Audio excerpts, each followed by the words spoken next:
Alors à votre avis, comment ça se fait que quelqu'un comme Gaël Monfils arrive à gagner plus de 54 000 abonnés en moins d'un an et avec seulement 19 vidéos? Alors là vous allez me dire, c'est évident, c'est parce qu'il est déjà connu, c'est parce qu'il a du budget, etc. Et vous avez raison. Mais si on regarde bien, c'est pas uniquement la seule raison. La raison pour laquelle Gaël Monfils arrive à développer aussi facilement son audience, c'est parce qu'il a des choses intéressantes à raconter. Il fait lui-même des choses qui sont intéressantes et ça donne lieu à des contenus très simples à faire qui sont super intéressants. On prend ce contenu-là par exemple. À quoi ressemble le yacht d'une star? En fait, il est monté sur le yacht de Tony Parker. Vous voyez que la vidéo fait 267 000 vues. Et pour lui, c'est une vidéo qui est extrêmement simple à faire puisqu'il rencontre des gens intéressés de par ce qu'il fait, de par le fait qu'il soit lui-même quelqu'un entre guillemets d'intéressant. Alors finalement, le secret pour créer des contenus qui sont intéressants, c'est de faire soi-même des choses qui sont intéressantes. Et donc, au lieu de concentrer votre énergie à créer des contenus, à chercher des moyens de trouver des bonnes idées, etc., eh bien, vous devriez plutôt allouer cette énergie pour faire des choses intéressantes vous-même et ensuite ce sera beaucoup plus simple et beaucoup plus naturel pour vous de créer des contenus à partir de ça. Alors là vous allez me dire oui mais Maxence, moi je suis pas Gaël Monfils. Effectivement, mais je vais vous donner d'autres exemples. Prenons ce mec par exemple, il s'appelle Dali. Bon, il a quand même 420 000 abonnés, mais regarde sa troisième vidéo la plus visionnée, c'est celle-ci, donc Dubaï sans argent. En fait le concept était simple, il est parti de la France et il est allé jusqu'à Dubaï en stop, en voiture, sans dépenser ne serait-ce qu'un euro. Et donc vous voyez que ça c'est un sujet de contenu que vous auriez pu faire vous sans aucun budget. Alors certes, faut se bouger le cul, c'est pas facile, mais derrière vous voyez que ça fait quand même 340 000 vues, c'est absolument énorme. Et moi ce que je veux vous montrer, c'est qu'il y a plein de méthodes qui vont vous permettre de faire des choses intéressantes et sans utiliser du budget. Je vais vous prendre un exemple concret, par exemple cette vidéo. Vous voyez qu'elle fait quand même 15 000 vues, je l'ai postée il y a déjà 204 jours et elle fait encore 64 vues sur les 48 dernières heures. Elle rapporte à elle seule plus de 240 abonnés et cette vidéo elle est simple. Je me suis basé sur une grosse étude réalisée par Metricool, donc une étude sur TikTok qui est basée sur l'étude d'1,9 million de vidéos et de plus de 48 000 comptes. Et donc j'ai déchiffré toute cette grosse étude qui était quand même assez longue et complexe et j'ai résumé tout ça dans une vidéo. Et ce que je vous montre là, c'est que faire des choses intéressantes, ça peut simplement être aller consulter des études scientifiques. Par exemple, imaginons que vous soyez un créateur de contenu dans la nutrition, et bien vous allez consulter une dizaine d'études sur, je sais pas, un aliment, une vitamine, quelque chose comme ça, et vous en faites une vidéo de 10 minutes qui vient résumer l'ensemble de ces 10 études. Alors ça demande un peu de boulot, faut lire ces 10 études. Vous voyez qu'en fait le gros du travail ça va être de faire quelque chose d'intéressant, c'est-à-dire de vous informer, d'aller consulter des sources d'informations que les autres ne consultent pas, à savoir des études scientifiques, etc. et pour créer des contenus intéressants. Et voilà, c'est un exemple que je vous donne, mais il y a plein de manières de faire. Alors moi ce que je vous invite à faire, c'est réfléchir à qu'est-ce que vous pouvez faire d'intéressant qui soit accessible pour vous. Donc pour la plupart d'entre vous, je suppose que vous n'avez pas forcément du budget, que vous n'êtes pas forcément déjà connu, et donc c'est vraiment une question importante. Ensuite, deuxième méthode également très puissante pour créer des contenus intéressants, elle consiste à créer des contenus qui entre guillemets ne devraient pas exister. Alors je vais vous expliquer ce que j'appelle des contenus qui ne devraient pas exister. On va se baser sur cette chaîne Le Crayon qui cartonne, qui a 243 000 abonnés. On va prendre par exemple cette vidéo. On a fait se rencontrer un prêtre et une ancienne actrice de film X. Vous voyez que c'est un contenu qui est complètement improbable dans le sens où on a mis deux personnes qui ne sont pas censées se rencontrer dans la vie de tous les jours. Et faire ça c'est extrêmement puissant. Alors je vais vous donner pas mal de méthodes pour le faire. Vous voyez qu'il y a 4 manières de créer des contenus improbables. Enfin il y en a peut-être plus mais j'en ai trouvé 4 comme ça. Il y a la première, c'est de mettre deux personnes qui vont être opposées. Donc là, c'est l'exemple que je viens de vous donner, un prêtre et une actrice de film X.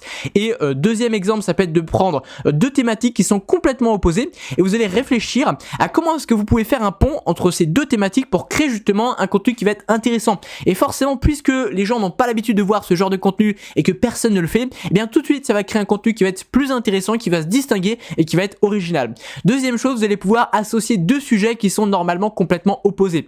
Par exemple, la religion et le film X, un film X par exemple, pour reprendre l'exemple des deux personnes qui sont opposées. Vous pouvez également aller à contre-courant, donc ça c'est un conseil que je vous donne régulièrement. Alors moi ce que je vous conseille de faire, c'est d'aller sur ChatGPT. Et vous allez tout simplement lui dire donne-moi une liste de sujets qui sont communément admis dans ma thématique. Et là vous précisez en fait votre thématique. Donc là il va vous donner une liste de sujets que tout le monde prend pour acquis, que tout le monde pense être vrai.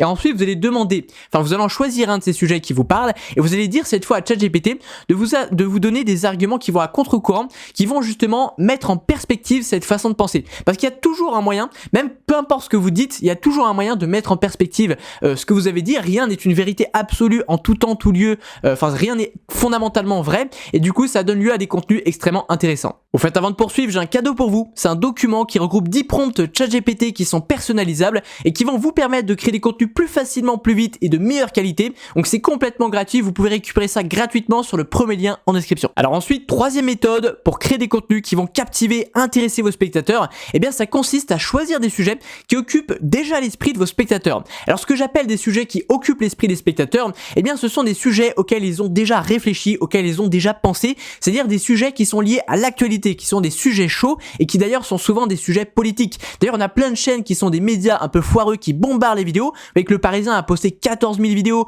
ou encore France Info a posté 13 000 vidéos, et mine de rien la chaîne a 1,38 million d'abonnés et ils font que de poster des vidéos en rafale, et vous voyez que ça fait quand même beaucoup de vues, enfin pas forcément par rapport au nombre d'abonnés, mais il faut dire qu'ils en publient 7 par jour, donc forcément c'est dur de suivre. Vous voyez qu'ils font que de poster des actualités, par exemple les premières images du cyclone Belal à la Réunion, et du coup ça marche extrêmement bien. Pourquoi? Parce que les gens, c'est des sujets qui les touchent déjà, qui occupent déjà leur esprit, donc c'est très puissant de faire ça. On poursuit avec une autre chose qu'il faut bien comprendre, surtout si vous avez une petite audience, il faut bien savoir à qui vous vous adressez. Alors pour ça on va dresser ce qu'on appelle un avatar, c'est-à-dire le portrait de la personne la plus susceptible de vous suivre. En fait ce qu'il faut bien comprendre, c'est que parler à tout le monde, c'est ne parler à personne. Alors au lieu de chercher à parler à la masse comme le ferait un influenceur mainstream, vous n'allez pas vous mettre en concurrence avec ces influenceurs mainstream, vous allez donner aux gens une bonne raison de vous suivre. Et cette bonne raison de vous suivre, ça peut être simplement d'avoir un discours qui leur est personnalisé. Et pour forcément personnaliser un discours, eh bien il faut qu'il s'adresse à une petite catégorie de personnes. Vous voyez que l'influenceur mainstream lui peut se permettre de parler à la masse,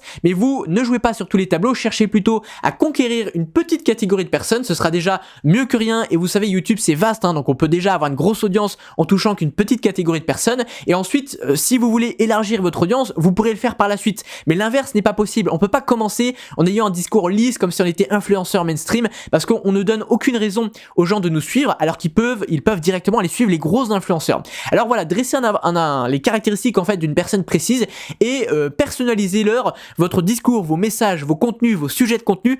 Faites tout pour que ça s'adresse et que ça résonne pour une catégorie précise de personnes.